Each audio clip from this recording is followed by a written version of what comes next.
You know those moments in a story, the ones that just stick with you? Chances are they're the ones you totally didn't see coming. It's that sudden twist, that line of dialogue that feels so out of character, that hero who comes from nowhere. Today, we're going to dive into how storytellers do that on purpose, how they break the rules we all know to create something unforgettable. Okay, case in point, right here. This exchange is just perfect. You're expecting some super serious tactical reason from Batman, right?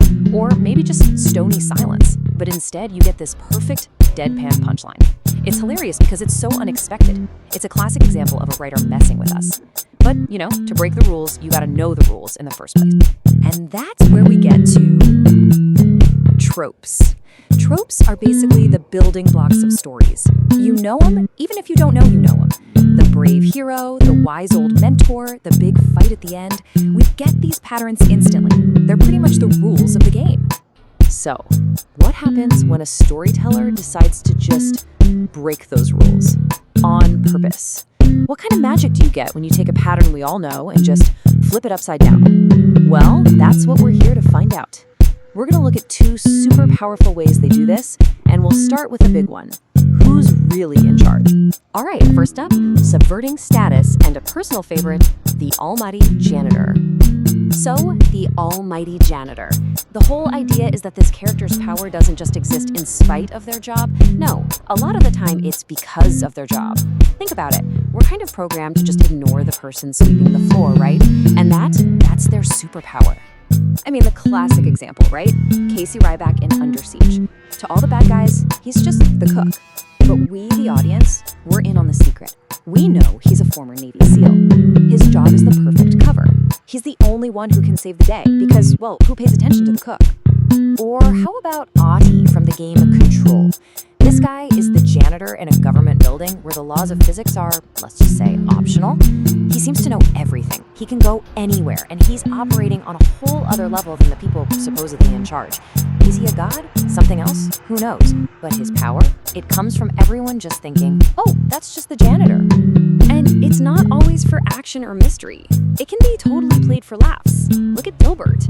The garbage man is a literal genius who's figured out perpetual motion. The joke, as the creator puts it, is that if you don't get why the smartest guy in the world is a garbage man, well, it's probably because you're not the smartest guy in the world. So why is this so effective? Well, it all comes down to a few key things. First, invisibility. The almighty janitor is basically invisible. This gives them access to everything. I mean, the janitor's got all the keys, right? Then there's low expectations. People say things around them they'd never say in front of their boss. And all that leads to the ultimate trump card, secret knowledge that nobody else has. And hey, this is not some newfangled idea. This trope is ancient. It goes way back to characters like Figaro, the clever barber who runs circles around the rich and powerful in old plays. And we still see it today. In a game like The Outer Worlds, you can literally be a janitor who ends up deciding the fate of the entire galaxy. It's a classic for a reason. Okay, so that's subverting status. Super powerful stuff. But now, let's switch gears and talk about subverting something completely different. The tone. And trust me, this is where it gets really, really fun. All right, let's talk about the comically serious character. The joke with this person isn't that they tell jokes. Nope. It's the complete opposite. The humor comes from the fact that they are just capable of seeing how ridiculous everything is around them. They're a rock of seriousness in a sea of chaos. The formula is so simple, it's brilliant. You take one absolutely absurd, chaotic situation. Then, you add one character who is just stone-faced, deadly serious. And here's the magic. The more ridiculous the situation gets, the funnier their seriousness becomes. It's all about that contrast. Oh man, this might be my favorite example ever. You've got Spider-Man, who's always cracking jokes, and he throws out this goofy line about chicken wings, but Moon Knight, he's just pathologically serious. He can't even process it as a joke. He takes it literally, and his totally deadpan confused response, it's funnier than any comeback Spidey could have planned. See, the humor isn't the joke, it's the reaction to the joke. We're laughing at this person who is basically a brick wall of seriousness, while the whole world around them is a circus. They're the straight man, and the entire universe is the one telling the jokes. And this brings us right back to where we started, Batman. I'm telling you, Batman is one of the funniest characters ever created. Not because he's telling jokes, but because his absolute never-ending seriousness makes any situation he's in hilarious. Batman in the Batmobile? Serious. Batman trying to buy groceries? That's comedy gold right there.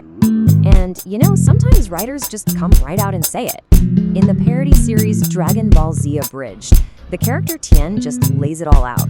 He says his whole purpose is to be the only serious guy in a show full of screaming maniacs. And you know what? He's not wrong. That is the joke. So, okay, we've got the janitor who's secretly a superhero and the serious guy who's secretly hilarious. Why do we love these characters so much? What's the big payoff here? Why does this stuff work so well on us? Well, for one, they totally mess with our biases about who's important and what's supposed to be funny. They create those moments that just stick in your head, like that Batman line, exactly because they come out of nowhere. It adds a ton of depth, too. It shows us that power can pop up in weird places, and that even the most grim characters have something else going on under the surface. It makes old ideas feel completely fresh. By breaking those patterns, by refusing to give us what we expect, storytellers are doing something really cool. They're making us think. They're rewarding us for paying close attention. And that's why these characters are the ones we remember, right? Because they just refuse to fit into a neat little box. So, I'll leave you with this to chew on. Think about all the stories you love. Who are the characters that really broke the mold for you? Who's your almighty janitor or your comically serious hero? Who was that character you just never saw coming? And why are they still stuck in your head all this time later?